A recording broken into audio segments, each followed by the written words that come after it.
ಪ್ರಮುಖ ಪ್ರಕರಣ ಬಿಳಿಕೆರೆ ಪೊಲೀಸ್ ಠಾಣಾ ವ್ಯಾಪ್ತಿಯಲ್ಲಿ ದಿನಾಂಕ 12/2/2026 ರಾತ್ರಿ 10 ಗಂಟೆ ಸಮಯದಲ್ಲಿ ಅಲ್ಲಿ ಗದಿಗೆ ರಸ್ತೆಯಲ್ಲಿ ಒಂದು ಪೆಟ್ರೋಲ್ ಬಂಕ್ ಇದೆ. ಆ ಒಂದು ಪೆಟ್ರೋಲ್ ಬಂಕ್ ನಲ್ಲಿ ಇಬ್ಬರು ಸಿಬ್ಬಂದಿಗಳು ಕೆಲಸ ಮಾಡ್ತಾ ಇರ್ತಾರೆ. ಆ ಒಂದು ಸಂದರ್ಭದಲ್ಲಿ 5 ಜನ ಆರೋಪಿತರು ಏಕಾಏಕಿ ನುಗ್ಗಿ ಅವನಿಗೆ ಚಾಕು ತೋರಿಸಿ ಹೆದರಿಸಿ ಆತನಿಂದ 15,300 ರೂಪಾಯಿದಷ್ಟು ಹಣವನ್ನ ದೋಚಿಕೊಂಡು ಹೋಗಿದ್ರು.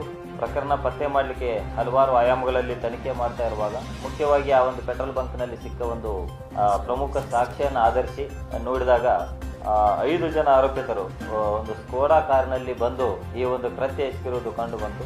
ಆ ಒಂದು ಸುಳಿವನ್ನು ಆಧರಿಸಿ ಹಲವಾರು ಕಡೆಗಳಲ್ಲಿ ನಾವು ಒಂದು ತಾಂತ್ರಿಕ ವಿಧಾನಗಳನ್ನು ಅನುಸರಿಸಿ ಪತ್ತೆ ಮಾಡಲಾಗಿ ಇದರಲ್ಲಿ ಒಬ್ಬ ಲಕ್ಷ್ಮಣ್ ಅಂತ ಹೇಳಿ ಮಂಡ್ಯ ಮೂಲದವನು, ಈತ ಪ್ರಮುಖ ಆರೋಪಿ ಅಂತೇಳಿ ನಮಗೆ ಗೊತ್ತಾಯಿತು. ಈತನನ್ನು ನಾವು ದಿನಾಂಕ 6/3/2026 ದಸ್ತಗಿರಿ ಮಾಡಿ ಆತನ ತನಿಖೆಗೆ ಒಳಪಡಿಸಿದಾಗ ಆತ ಕೃತ್ಯಕ್ಕೆ ಒಪ್ಪಿಕೊಂಡು ಆತನ ಜೊತೆ ಹಾಸನ ಮೂಲದ ಕಿರಣ, ಹುಣಸೂರು ತಾಲೂಕಿನ ಕಿರ್ಜಾಜಿ ಗ್ರಾಮದ ಉಮೇಶ್ ಅಂತೇಳಿ ಮತ್ತು ಚನ್ನಪಟ್ಟಣ ಮೂಲದ ರಕ್ಷಿತ್ ಮತ್ತು ಜಯಂತ್ ಅಂತೇಳಿ ಈ 5 ಜನ ಸೇರಿ ಈ ಒಂದು ಡಕಾಯಿತಿ ಕೃತ್ಯವನ್ನು ಎಸಗಿರುವುದು ಆ ತನಿಖೆಯಲ್ಲಿ ಕಂಡು ಬಂತು. ಈ ಒಂದು ಪ್ರಕರಣದಲ್ಲಿ ಇನ್ನೊಂದು ವಿಶೇಷ ಹೇಳ್ಬೇಕಂತಂದ್ರೆ ಈ ಎಲ್ಲ ಆರೋಪಿತರು ಬೇರೆ ಬೇರೆ ಜಿಲ್ಲೆಯವರಾದ್ರೂ ಸಹಿತ ಮಂಡ್ಯದಲ್ಲಿ ಒಂದು ಜೈಲಿನಲ್ಲಿ ಇವರೆಲ್ಲರೂ ಪರಿಚಯ ಆಗ್ತಾರೆ. ಆ ಜೈಲಿನಲ್ಲಿ ಪರಿಚಯ ಆಗಿ ಒಬ್ರಿಗೊಬ್ರು ಕೆಲವೊಬ್ರು ರಾಬರಿ ಪ್ರಕರಣದಲ್ಲಿ ಭಾಗಿಯಾದವರು, ಒಬ್ಬನು ಮರ್ಡರ್ ಕೇಸ್ನಲ್ಲಿದ್ದವನು, ಇನ್ನೊಬ್ಬನು ಪೋಕ್ಸೋ ಪ್ರಕರಣದಲ್ಲಿದ್ದವರು.